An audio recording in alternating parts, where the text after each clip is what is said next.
안녕하세요, 한근태입니다. 오늘은 가정이란 주제로 한번 얘기를 나눠보겠습니다. 참 중요한 주제입니다.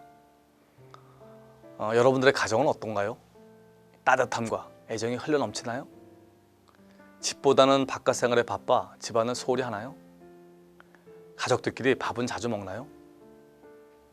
제가 생각하는 성공의 최우선순위는요, 가정에서 성공하는 겁니다. 배우자와 자식으로부터 사랑과 존경을 듬뿍 받는 겁니다. 세상에 이것만큼 가치 있고 행복한 일은 없어요.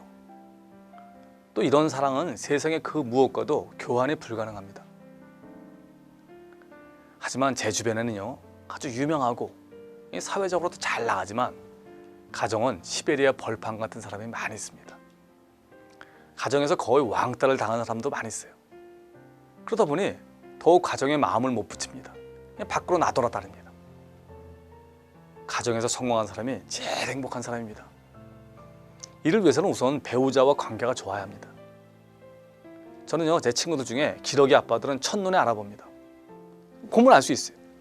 뭔가 어둡고 좀 피곤하고 에너지 레벨이 낮습니다. 냉소적인 사람들도 많이 있어요. 왜? 당연하죠. 자신감이 떨어집니다. 그렇죠? 아내와 가정은요, 에너지를 풀어놓는 충전기와 같습니다.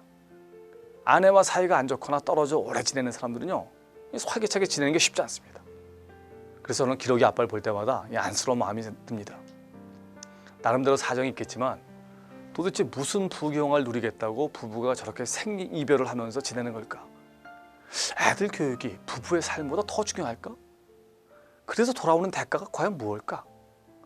만약 저러다 자식 교육마저 실패하면 그 허탈감을 어디서 보상받을 수 있을까? 저는 별의별 생각이 다 듭니다. 좋은 가정의 전제 조건은요, 부부가 서로 사랑하는 겁니다. 그게 베스트입니다. 자녀를 위한 최고의 선물 또한 부부가 서로 사랑하는 겁니다. 제가 아는 사람 중에 이런 사람이 있어요. 부부 사이는 나쁘지만 자식 때문에 산다, 이런 사람이 있어요. 그 잘못입니다. 부부의 불화는요, 그 자체로 자식들한테 큰 고통입니다. 여러분, 아무리 좋은 음식과 옷이 있어도요, 맨날 엄마 아버지가 싸워보세요. 애들은 마음이 불편합니다. 불안합니다. 집이 불편하면요, 애들이 밖으로 놔둡니다. 그렇죠? 그러면서 불량 청소년이 되는 거죠. 요즘 학교 폭력도 사실은 거기서 출발하는 겁니다. 부부가 서로 사랑하는 것은요, 자식에게 줄 수 있는 최고의 선물입니다.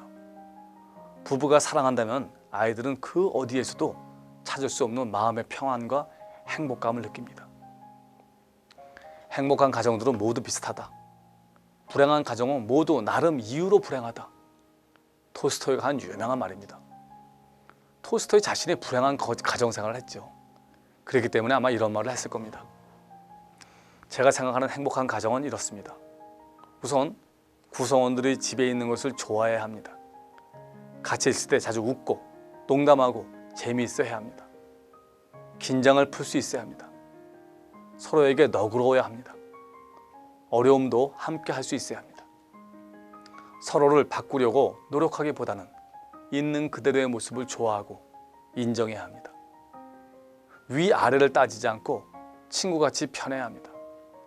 곁에 있어도 그립고 서로가 좋아 어쩔 줄 몰라야 합니다.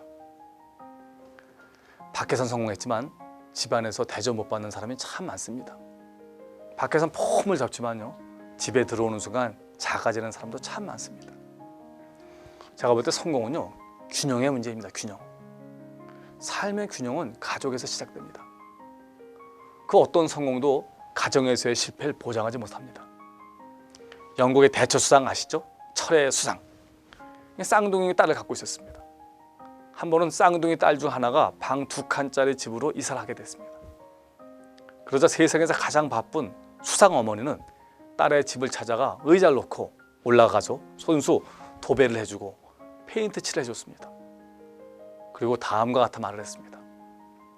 도배질이 정치보다 훨씬 더 어려웠다. 하지만 도배를 해서 얻은 손가락 끝의 행복은 정치로는 얻어질 수 없는 것이다. 여러분, 가정에서 성공하십시오. 그게 진정한 성공입니다. 감사합니다.